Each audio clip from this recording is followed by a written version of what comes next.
So let me just say something about the development of the quantum computer in China, and in particular, I'll say something about at Tsinghua University in our institute.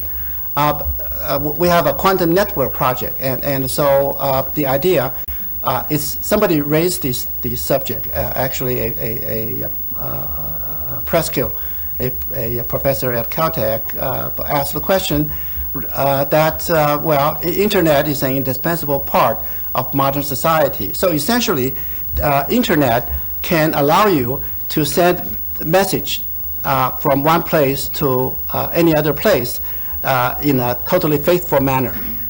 And now, and from that, you can start deriving a lot of interesting things. And now the question is that is it possible to develop the concept of a quantum internet so that people can send quantum signals over the network so that it can go to any other node. And so basically you can think that if there are two different physics laboratories, they are collaborating on some joint project, and now they need to communicate through the quantum state, quantum signals they have. They want to be able to go back and forth and collaborate. Is it possible to do it? And now, because of the quantum has such interesting new property compared to the classical one. For example, we know that in quantum cryptography, you can actually design unbreakable code that no matter how much computing power you use, you cannot break. So there are intriguing possibilities that quantum internet, once available, will be able to have a lot of new applications. So is it possible? And now, anyone that knows physics will realize that this is a very difficult thing because the quantum signal is very fragile and it's very hard to avoid interacting with the environment. So now, but there are, aside from the logical reason that I mentioned as a successor to the standard internet, there actually is to us, there's a deeper reason to think about and develop quantum network, because quantum network is really needed for the realization of quantum computers. And now when we want to design and implement quantum computers, we need to go back to the classical computers. Now, how do you construct a big, usable classical computer? Well, you start by designing very simple computing the nodes. Each one is capable of doing a small number of computation, maybe say 10 or 20 or 100 bits of operations.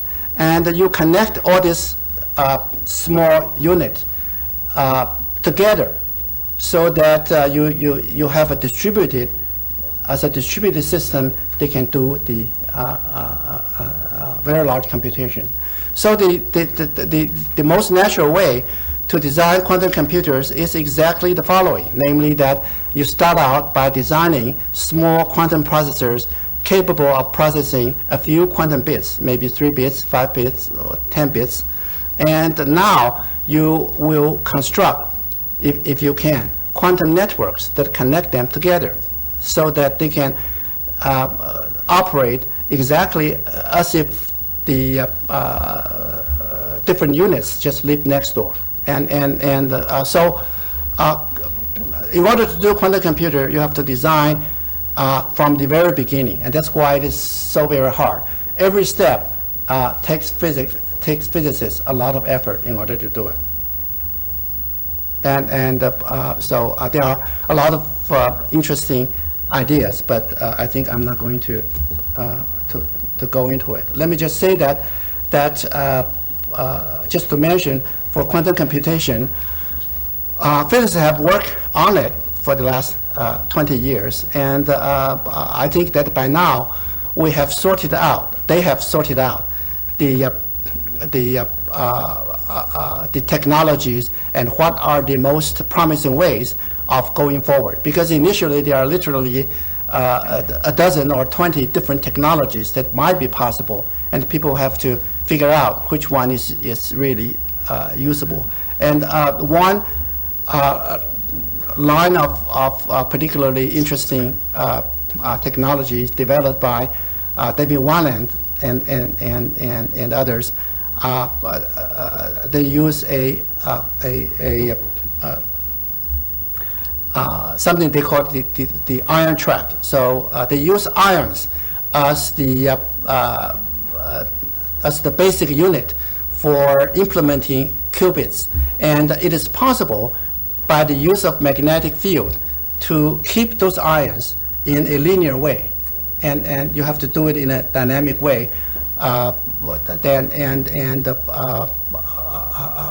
Keeping them all there using laser in order to be able to manipulate them. And so David Weiland was extremely successful, and the ion trap computer right now is the most developed state-of-the-art device. And now you may be happy to know that David Weiland, he has been an extremely respected physicist in the community, and 2 years ago he shared the Physics Nobel Prize for his work. So in some way this is a very big boost for the quantum computing people, because somehow the world has begun to recognize work in doing not just the fundamental principles of physics, but actually in applying physics to future technologies. I think that another example that came to mind is Charles Kao. I think that it's doing similar things in spirit. So here's this vision of the quantum computer network. You have processors, you have connected together and manipulate. So this is kind of ion trap, and this is the schematics of it. And one good sign about it, as I mentioned, firstly, is that there are many government agencies putting a lot of money into it, and we all know that even though we sometimes may joke about them, but actually governments are extremely shrewd in funding, and so they consistently put money into it. It really means that they are seeing light at the end of the tunnel, and the second good evidence is that when you look at the most prestigious physics journals, Nature and Science, I think in every few issues, or look at the popular magazine report, that they have articles. They are featuring the accomplishment that have made some progress in the quantum computers. So I'm not going to go through this. This is about the interface between the qubits and the signals in the quantum network, as you can see.